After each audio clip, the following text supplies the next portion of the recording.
want to continue this discussion very quickly as we wrap up the program today. The abortion drug mifepristone, and I'm going to bring in Dr. Michael New, Senior Associate Scholar at the Charlotte Lozier Institute. Dr. New, welcome back to Washington Watch. I want to ask you this question. First, the Guttmacher Institute released some new data today, and they're saying that the number of abortions provided by abortionists have declined for the first time since the Supreme Court Dobbs decision. Now, I think we got to take that with a grain of salt, because what they leave out of that, they're talking about brick and mortar institutions that are doing physical surgical abortions, but 63% plus of abortions are now being done by the abortion pill, like we were just talking about with Liz Murrell. So this may not be an accurate picture. No, I certainly don't think it's an accurate picture at all. Right now, policy regarding chemical abortions is the Wild West. You have women getting telehealth abortions, ordering pills from other states with shield laws that aren't reporting. You have women ordering pills from other countries. So the data presented by Guttmacher is not the complete picture. I'm not confident at all that numbers actually are, in fact, going down. So it was interesting. There was some data they put out earlier on the abortion pill that showed their numbers of abortion prior to Dobbs being about 930,000 a year, now up to almost 1.1 million. But now they're saying with the closure of these Planned Parenthood clinics as a result of the defunding and the reconciliation bill, they're now saying, oh, women are not able to get abortions, when in fact the real picture is, and we don't know for certain because the reporting requirements are not there, but all indications are abortion has actually gone up in the country.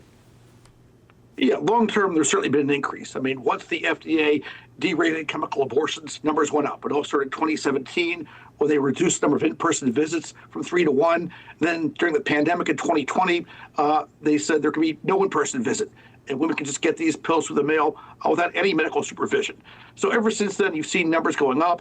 You know, I do think some of the individual pro-life laws are doing some good, but you've seen a long-term increase. Why? Because chemical abortions are totally unregulated. And again, the Trump administration could stop this tomorrow if they wanted to. So what happens, Dr. New, if the Trump administration did dial back the Biden policy and put back just what was in place before the Biden administration, as the Attorney General was laying out, you had to have the in-person consultation.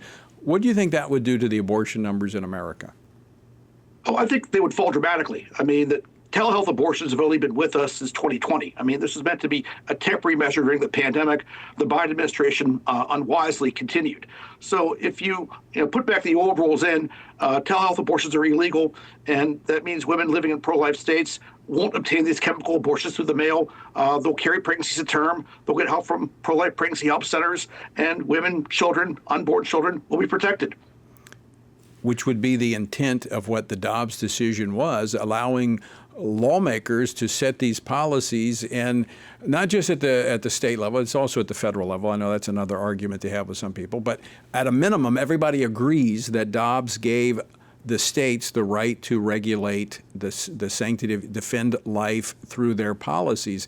If that's in place, then we see the nation trending toward a pro-life nation, which was the intent of Dobbs. Absolutely. I mean, pro-lifers worked long and hard to overturn Roe v. Wade. Now that Roe is overturned, we can put some policies in place that actually provide strong legal protection for preborn children. But sadly, that's being undermined. Again, women can go online, get these chemical abortion pills mailed to them. There's no medical supervision, and it's just undermining a lot of the hard work pro-lifers have done.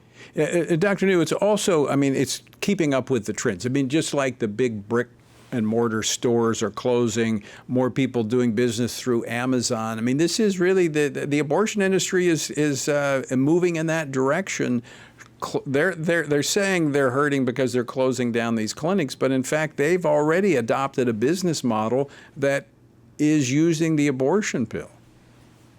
No, they've been very savvy. I mean, at first, I think they had some trouble adjusting to things like the Texas Heartbeat Act and Dobbs, but they've realized that chemical abortions are a way around these good, strong, solid pro-life laws we've worked hard to pass.